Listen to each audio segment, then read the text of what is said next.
That was cool. Nice one, Ben. Nice. Good pick. Really groovy intro. Really, really groovy. Also gave me like some like Every Time I Die kind of vibes on the screams. You know what I mean? Yeah. But then the chorus was like very Deftonesy. I don't know if you got that vibe as well. Yeah. So like it got a mixture between the two. Yeah. I know what you mean. It's really catchy as well, like in terms of like the way the song flows and stuff like that. Oh yeah, it flows so nicely. Yeah, definitely. Yeah. And I think it went from those groovy guitar lines and then into the chorus or towards where the breakdown, which wasn't really a breakdown, it was more like just a continuation. But like the droning guitars and they're like it just kept going on and that was really cool. It gave it those layers. I really liked it. Yeah, that was a cool song. That was a really good pick. What about you, Jacopo? Yeah, it was very cool. Like while I was listening to it, I knew Mike would love it. Love is a different thing. We'll go back to that. No, love is a different thing. But it's let's say it's how do you say, up your alley? It's up my Strasse, definitly. Yeah. It's also it's comfortable for me. That's the difference as well. It's what? It's comfortable for me. Mm. Yeah. Whilst like the last song took me out of my comfort zone, so it's a bit like there's a lot of things to take in here. This is very much like, you know, I can listen to it all day and not get sick of it, kind of thing. Yeah. But yeah, it's all about comfort zones, isn't it? So, but loving it is a different thing, and then we'll touch base on that after you guys think what your thoughts on it. No, I mean I didn't mean to imply that you necessarily loved it, but no, I think it was cool. I really liked the sort of repeated bend, you know, that like Mike was saying. That was cool. I think they took a lot sort of from traditional punk bands and I guess kind of like the straight edge bands, and also Every Time I Die, all of these kinds of acts from the mid 2000s. But I guess they're one of them. But I don't know. It was cool. I'd listen to it. It's a fun song. I like the guitars. It's short and to the point, which can be nice as well. So yeah, cool pick. Just want to add in quickly that I can't believe how old they are. You know, they're from '93. Like their first album that was released. I'm just looking on their repertoire. In 1993, they released an album called Slip, which is crazy. I can't believe how far back I can't believe how far back they actually went. So that means they've been going for what, 29 years or something, because they're going from 1990. That's crazy. Yeah, that's crazy, isn't it? If you think about it. Yeah. I think it's their third album and first full-length album in 22 years. That's mad. That's absolutely mad, and it's quite impressive, I would say.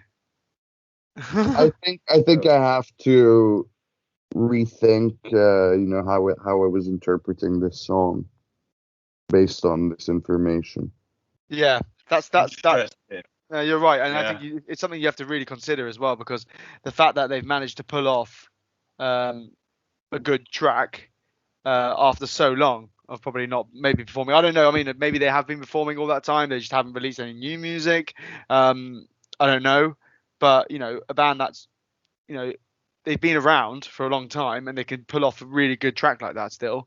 It's impressive, really. Yeah. So I was just looking them up a little bit, and they actually stopped until from 1999 until 2012. So they were actually, I guess, on hiatus, or they'd stopped the band, you know, put it off for a few years.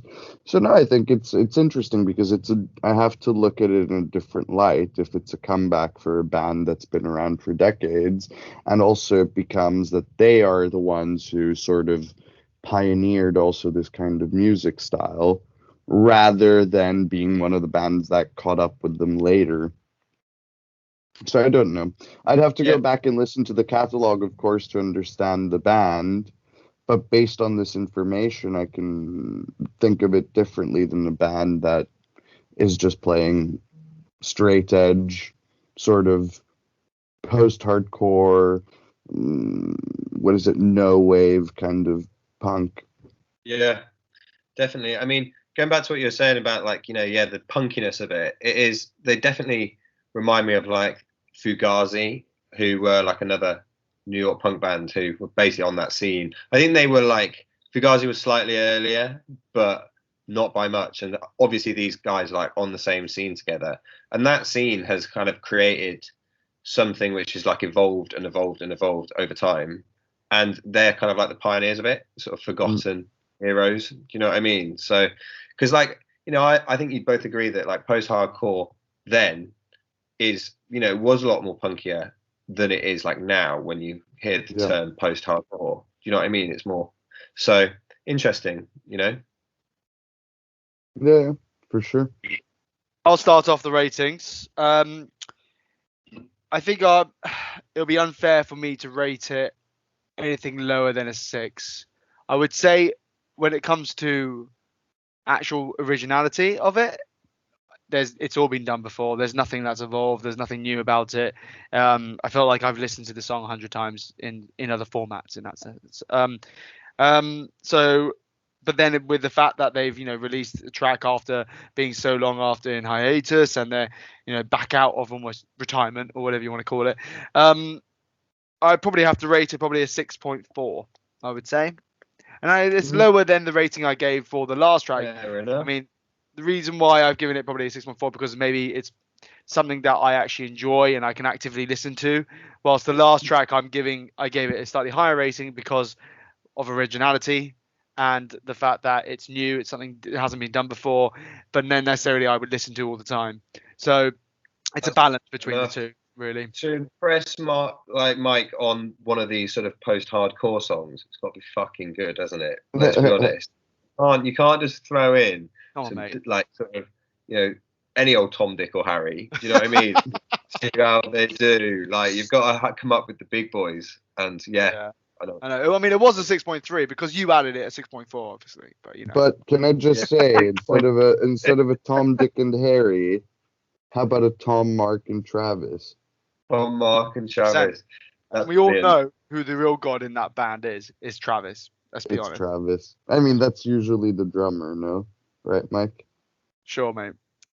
What sure, mate? You just admitted it was Travis, so... that one odd occasion, mate. Just the once. Just the one. What do you mean the one odd occasion? Yeah. One example, and it applies to every band. I'm reeling him in. It does apply to every band. I mean, particularly when the drummer records the guitar sometimes because the guitarist doesn't know how to. I mean, I don't know what you're talking about. So let's move on, shall we? I think someone's being very, inconspicuous and sly. But no, going to the rating. Moving on to the rating, I would say, I think it's interesting. Like, I really want to go back and listen to their old stuff and see how it compares, because I think that would change my opinion if I understood their history, because that also says a lot about what this is. Because if this was their style 22 years ago, then I think it's also right that they follow along with that. And I don't necessarily rate it negatively. I'm not comparing these guys to Rolling Stones, for instance, but if you listen to Rolling Stones from their last albums, you want them to sound like Rolling Stones. You want them to still be the Stones and still kind of do the stuff that they did 40 years ago, 50 years ago, right?